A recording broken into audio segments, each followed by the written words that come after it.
आज से अपूर्व मुहूर्त अपूर्व दिन आम परंपरार जे अनंत कोटि ब्रह्मांडर जे नियंता जगतर नाथ प्रभु जगन्नाथ जी होती धर्म मत वर्ण निर्विशेष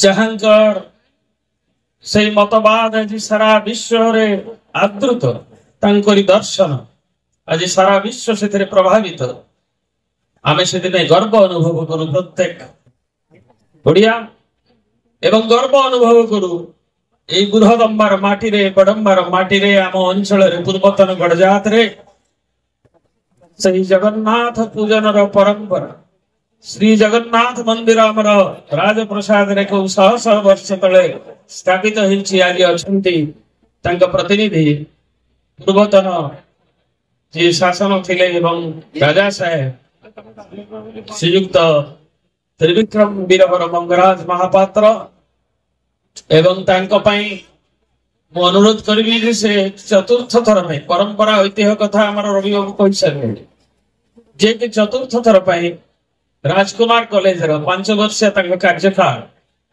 मुझे उच्च शिक्षा मंत्री थी से कार्यकाल बोधे आरंभ होता मुरलीधर चंद्रकांत भंडारी एवं प्रेसिडेंट चेयरमैन आज चतुर्थ थर राजकुमार कॉलेज बड़ंबार गोटे गर्व आम राजा साहेब तार प्रेसिडेंट सभापति रूपे पुणी पुनर्निर्वाचित होती 5 वर्ष गोटे करताली दबा मंच सभा ये गोटे प्रथम सभा हवा पर चतुर्थ थर एवं आज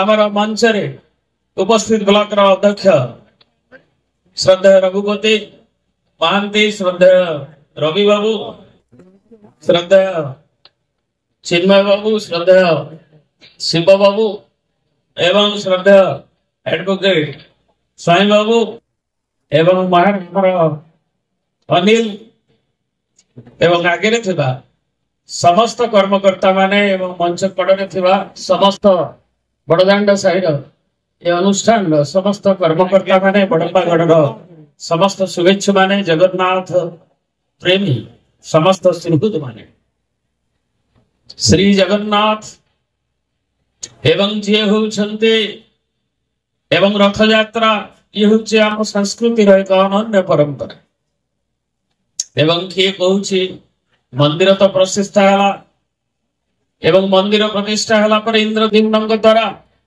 तापरे तांकर पूजा एवं मंदिर जेतबेले 10वीं शताब्दी रे निर्मित हला एवं 12वीं शताब्दी रु आमर श्री जगन्नाथ रथ यात्रा परंपरा रही किंतु ता आगु आमर रथ यात्रा परंपरा बुद्ध माने रथरे नहीं जाती से नवदिनात्मक यात्रा से 6 दिन यात्रा 6 दिन यात्रा जेतबेले शैव सभ्यता थिला तार जेतबेले थिला प्राधान्य सेतबेले शैव धर्मावलंबी माने नहीं रथरे जाती रथ टणार जो परंपरा एवं प्राचीन सूर्य उपासनार जो परंपरा जोरोस्ट्रियन बेले जो परंपरा था तेणु 4 प्रकार रथ थे किंतु ता भीतर सर्वोत्तम होउछि पुरुषोत्तम क्षेत्र श्री श्री जगन्नाथ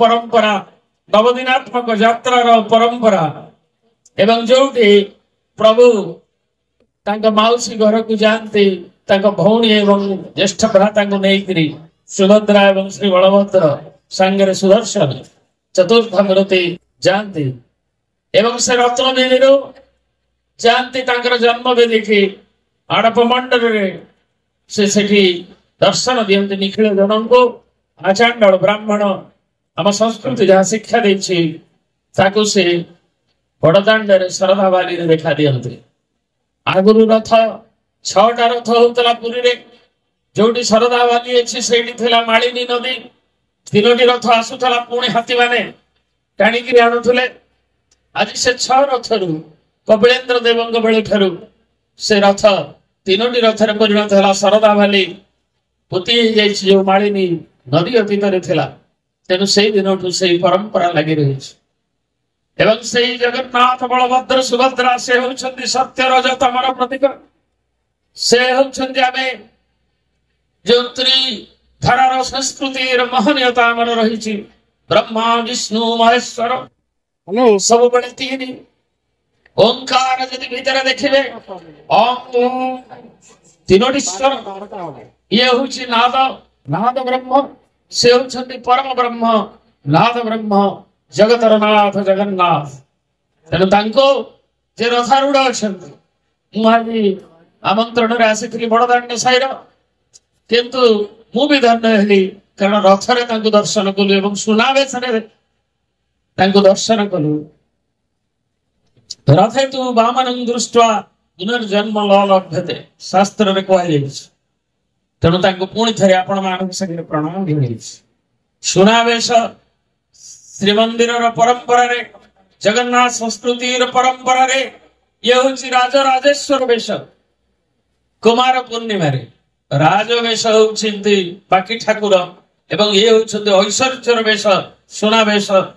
ଏବଂ ଯାହାକି କାର୍ତ୍ତିକ ପୂର୍ଣ୍ଣିମାରେ, କୁମାର ପୂର୍ଣ୍ଣିମାରେ, ପୁଷ ପୂର୍ଣ୍ଣିମାରେ, ଦୋଳ ପୂର୍ଣ୍ଣିମାରେ ଏବଂ ବିଜୟ ଦଶମୀ ଦିନ, ଦଶହରାର ଦିନ ପ୍ରଭୁ ସୁନାବେଶର ହୁଅନ୍ତି। ଏବଂ ପୁଣି ଏଇ ଦିନ ଯୋଉଠି ରଥରେ ଥାଆନ୍ତି ଦର୍ଶନ ଦିଅନ୍ତି, ସିଏ ହଉଛନ୍ତି ଅନନ୍ୟ ବେଶ। 6 ଥର ସୁନାବେଶ ହୁଅନ୍ତି, କିନ୍ତୁ ଇଏ ହଉଛନ୍ତି ସର୍ବୋତ୍ତମ। ସାଧାରଣ ଲୋକଙ୍କୁ ଆଚାଣ୍ଡଳ ବ୍ରାହ୍ମଣ, ଦୀନ ଠାରୁ ହୀନ ଠାରୁ ଗରିବ ଠାରୁ ଧନୀ ସମସ୍ତଙ୍କ ଆଗରେ ତାଙ୍କ ସମାନ, ଜାତି ଧର୍ମ ବର୍ଣ୍ଣ ନିର୍ବିଶେଷରେ ଇଏ ହଉଛନ୍ତି ସେଇ ସର୍ବଧର୍ମ ସମନ୍ୱୟତା ପୂର୍ଣ୍ଣତମ ପ୍ରତୀକ। ତାଙ୍କରି ରଥଯାତ୍ରାରେ ଇଏ ହଉଛି ଅପୂର୍ବ ବେଶ। ଏବଂ ତାହା ଆଜି ବଡଦାଣ୍ଡରେ ଠାକୁର ସୁନାବେଶରେ ଆଭୂଷିତ ହେଇଛନ୍ତି ଐଶ୍ୱର୍ଯ୍ୟର ବେଶରେ। ତେଣୁ ତାଙ୍କୁ ପୁଣି ଥରେ ପ୍ରଣାମ ଜଣାଉଛି। ତେଣୁ ଏ ପରମ୍ପରାର ମୃତ୍ୟୁ ନାହିଁ। ଜଗନ୍ନାଥ ସଂସ୍କୃତି ସେ ହଉଛି ବିଶ୍ୱବିଦିତ ଏବଂ ଆମ ଭିତରେ ସୌହାର୍ଦ୍ଦ୍ୟ ସମୃଦ୍ଧିର ଭାବନା ସହିତ ସମସ୍ତଙ୍କ ସମୃଦ୍ଧିର ବାର୍ତ୍ତା ଆମ ପରମ୍ପରାକୁ ବଞ୍ଚେଇ ଶ୍ରୀ ଶ୍ରୀ ଜଗନ୍ନାଥଙ୍କର କରୁଣାରୁ ଆହୁରି ଆଗକୁ ଯାଉ ଏବଂ ଯୋଉ କାର୍ଯ୍ୟକ୍ରମ, ଯୋଉ ଧାରା ଆମର ଆହୁରି ସମୃଦ୍ଧିର ବାଟ, ଆମ ସାମାଜିକ ସାଂସ୍କୃତିକ ପ୍ରଗତି ଠାରୁ ଆରମ୍ଭ କରି ସମୃଦ୍ଧି, ଏ ପ୍ରଭୁଙ୍କର କରୁଣାରୁ ଆହୁରି ଆଗକୁ ଯାଉ ଏବଂ ଏ ପରମ୍ପରା ବଞ୍ଚି ରହୁ।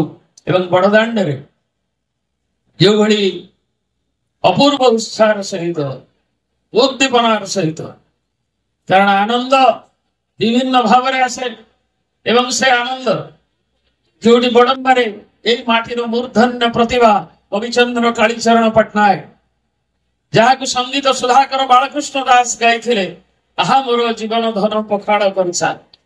ସେ ଗୀତରେ ଶ୍ରୀ ଜଗନ୍ନାଥ ହଉଛନ୍ତି ପଖାଳର ଶିକ୍ଷା ସେ ବର୍ଣ୍ଣନା କରିଛନ୍ତି କବିଚନ୍ଦ୍ର। ତାଙ୍କୁ ସଙ୍ଗୀତ ସୁଧାକର ବାଳକୃଷ୍ଣ ଦାସ ତାଙ୍କ ଅପୂର୍ବ କଣ୍ଠର ଲାଳିତ୍ୟରେ ଏବଂ ତାର ସ୍ୱର ସଂଯୋଜନା ଏବଂ ତାକୁ କରିଛନ୍ତି କବିଚନ୍ଦ୍ର, ଏ ମାଟିର ମୂର୍ଧନ୍ୟ ପୁରୁଷ।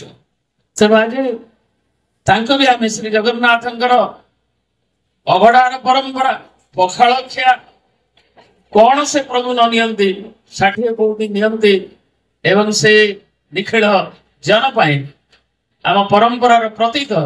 କିନ୍ତୁ ଆମ ଖାଦ୍ୟ ପ୍ରଣାଳୀଠୁ ଆରମ୍ଭ କରି ଆମ ଜୀବନଧାରା ସାଂସ୍କୃତିକ ସ୍ୱଚ୍ଛନ୍ଦତାର ପ୍ରତୀକ।